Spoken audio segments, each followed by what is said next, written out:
Late Agenda with Helen Dalley. Hello and welcome to the program. Newspapers are a dying breed, we're told. We're all apparently moving so fast to the tablet, smartphone or computer to read our news that the major Australian newsprint companies both recently announced major restructures. Media executives say if newspaper groups don't change, they will wither and die. Make no mistake. But amid the pain and the job losses, the senior executives charged with saving their papers and conquering the digital domain say they're in for exciting times too, times of opportunity. And we'll speak to News Limited's Campbell Reid and Fairfax's Gary Linnell about how they reckon the changes will not only save their companies, but ensure their success in the digital future. We'll also speak to someone who's made the leap successfully, former newspaper man turned online publisher and journo Alan Kohler, who's just sold his Business Spectator website for a reported $30 million. And coming up after the break, our special look at the biggest threat to newspapers in decades and the fast-changing media landscape. First, the brave new world of Fairfax's broadsheet newspapers, The Age and the Sydney Morning Herald. Can they preserve journalism, or will it be churnalism? That's next. Fairfax Media has announced sweeping changes. 1,900 jobs to go. 2 huge printing plants will close. The broadsheets for the capital cities, The Age and the Sydney Morning Herald, will be compact or tabloid size. Certain coverage, like business and Canberra, will be shared between the major cities. Staff and readers alike were floored by the announcements. And the biggest news of all? Well, if the new compact-sized paper doesn't succeed, Fairfax says it'll go straight to all digital-only delivery of its news. So no more capital city newspapers if that happens. So how can cutting staff not affect quality? Can they preserve journalism and fight against churnalism? Well, the guy charged with making all this work is Editorial Director Metro Media for Fairfax, Gary Linnell, and I caught up with him earlier today. Gary Linnell, welcome to Late Agenda. Thanks, Helen. Can you explain your overall strategy with this restructuring? We have no choice. We have to restructure. Given the changes in the media over the last 5 years or 10 years, we've seen it coming for a long time. And you've seen a lot of changes, say, in North America and Europe. We've probably been 3 or 4 years behind the ball, just following them. I think over in North America we've seen a newspaper closing almost every fortnight over there over the last few years, both in regional levels and suburban levels. So, I mean, the world is changing for the media. It's fragmenting. It's fragmenting as we watch it. And we've got no choice but to change, to follow our audiences. Our audiences are moving digitally. They're on the tablets now, they're online. We're reaching about 7 million unduplicated audience a month around Australia, both digitally and in print. So we certainly have a vast audience. smh.com.au is the #1 news website in Australia. So are you saying you were absolutely forced to do it because of the pace that consumers are moving to digital platforms? Absolutely. There were the two things. There's our cost base, which needs to change because of the way that the media landscape is changing. And there's also where our audiences are going. And over the last 3 or 4 years, we've watched them move digitally, particularly audiences who consume The Age, the Sydney Morning Herald. A lot of them are on tablets. Our apps are actually on 1 in every 3 tablets in Australia. So this is really your last chance to save your metro newspapers. This is your last chance to save the Sydney Morning Herald and The Age? I think a lot of people have said that dusk is setting on the newspaper industry around the world. I'm actually an optimist. I think newspapers can hold on for as long as possible. We're seeing people over the age of 40, and let's be frank, there is a view that if you're not reading a newspaper now, you might never pick up a newspaper again. But there's still a lot of people around this country, millions and millions, who are picking up newspapers every day, and it's a part of their life. And I think they'll stay with them for as long as they can, and as long as we keep providing what they want. And that's the critical issue here. And yet in the same breath you're saying you have to upend completely what the company has been doing for many, many decades. Yeah, I don't think we're completely upending. We got into the internet back in 1996. We were among the first to start up a news website. And when you look back, I mean, I was in Fairfax at that time. and there was just one little desk with a computer terminal on it, and everyone was allowed to wander over and have a look at this really weird thing that was called the World Wide Web. And a lot of us back then probably thought, oh, it's a great little curiosity, it won't go very far. And here we are now with this vast audience online. People are dipping in at certain times of the day. And we've got a follow the sun editorial strategy. So, in the morning, it's our newspapers that they go to on our tablets. And by 8:30, 9 o'clock, we're watching that vast audience out there logging in, going to our news websites, looking for breaking news, increasingly looking for video stories, both short and long form. And then later in the day, they're looking to move back to the iPad, and at night, they're actually reading longer form journalism. To me, we've got a bigger audience than we've ever had. Now, it may not be the days of an ashtray and a typewriter and a coffee cup sitting on an old chipped wooden desk, but that was 30, 40 years ago, and we have to deal with what's happening today and tomorrow. But did Fairfax, over the past 15 years, miss the opportunity of the internet? Certainly most newspaper companies in 1996 may not have known the potential, but you're now in this desperate situation because you didn't act soon I don't think we're desperate, and we're actually in a better position than, say, some of our competitors, because we're still retaining our newspaper heritage and our legacy. We're about to take our newspapers compact in the next 6 to 9 months. That's a major investment in our newspapers. That's the Age and the Herald going to compact size after 180 years of being broadsheets. And we have a big challenge ahead of us to make sure that we take our readers with us, and we've got to make sure that the content remains the best possible content that you can get. So we've invested in that, but don't forget that, Fairfax was the first big media company in Australia to actually invest in the internet and set up websites, and we've got a much larger audience than our direct competitors, particularly News Limited. But shareholders would say you haven't been able to make money out of it.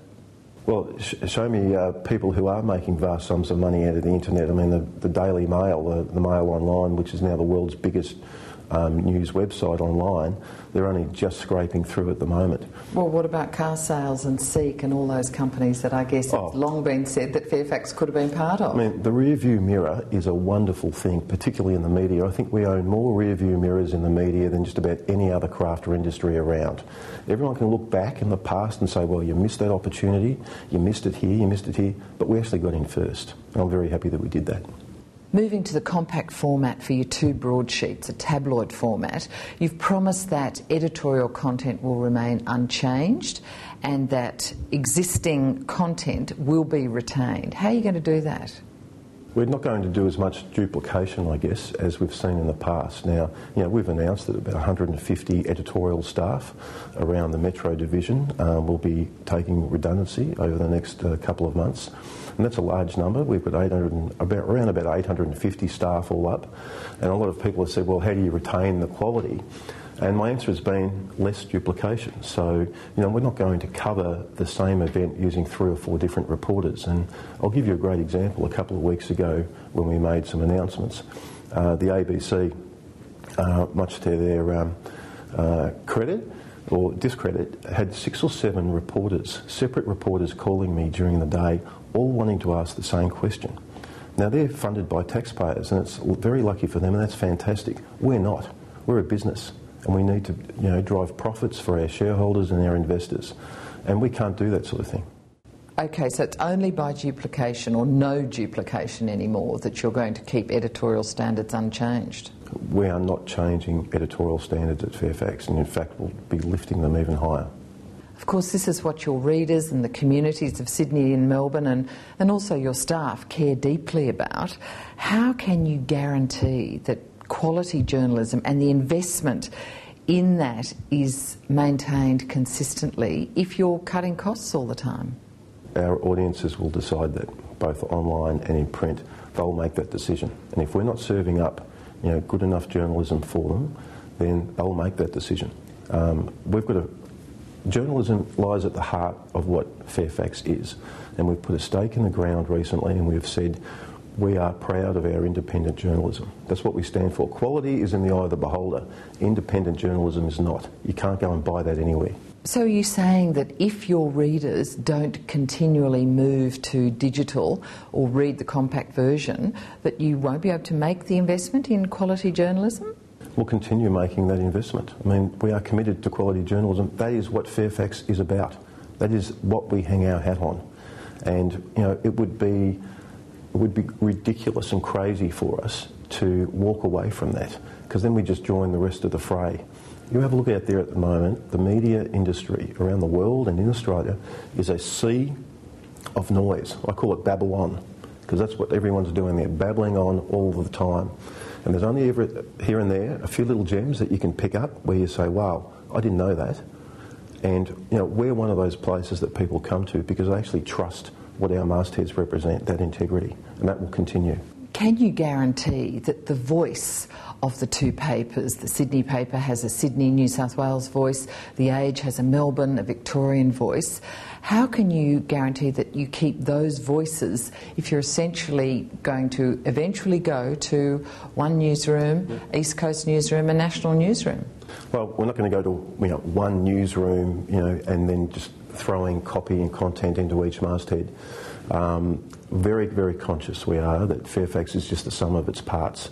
People don't look at us as Fairfax, they look at us as the Sydney Morning Herald or the smh.com.au, and in Victoria they look at us at The Age, and in Canberra they look at us as the Canberra Times. And again, it would be, you know, corporate suicide to walk away from all of those things that those mastheads stand for. And we've been very conscious in the last few weeks as we've gone about our newsroom restructuring to ensure that the very best of those mastheads are kept intact. So when you have shared newsroom, shared business coverage, shared Canberra coverage, how can you keep the two voices intact of both papers? Because those individual voices will stay the same. Michelle Grattan will continue being the chief political editor of The Age. Phil Curry will continue being the face of politics for the SMH. That's the way it will be. I mean, our readers... So they will be kept separate, sort of immunised from the other... Well, not even immunised, but even they're our key brands. People like Ross Gittins are big, big names for the Sydney Morning Herald, and people come to us because of them. If I live in Sydney, do I subscribe to a digital version of the Sydney Morning Herald? And if I live in Melbourne, do I subscribe to a digital version of The Age, or do I subscribe to both? You'll be able to get everything, Helen. I think we've announced that there will be a digital subscription brought in early next year, in about March. And what we're looking at there is a model very similar to, say, the New York Times model, where you pay 20 visits and you get them for free, and then after that we might start charging. Otherwise we'll be bundling up. You'll be able to get the newspaper, and you'll be able to get a tablet subscription, or you get the newspaper and a subscription to every masthead and every platform in Fairfax. You've said that you could progress to an all-digital only output if the compact version of the print paper doesn't succeed. When would that be by? Have you given yourselves a deadline? How long have newspapers got? It's the big question. I think Rupert Murdoch was asked that at the Leveson inquiry recently in Britain, and his answer was 5 or 10, and I think later on he has pushed it out to 20 years. No one knows. No one knows where this media business is going. And I often say, well, look, I can't make any promises about where we will be publishing and on what platform in future. It may be that in 10 or 15 years' time a holographic newspaper delivery boy will be beamed into your living room shouting out the headlines for you. Well, no one knows. No one knew that 5 years ago we'd be publishing on the iPad. But you must have given yourself some time guideline. You're doing this major restructuring.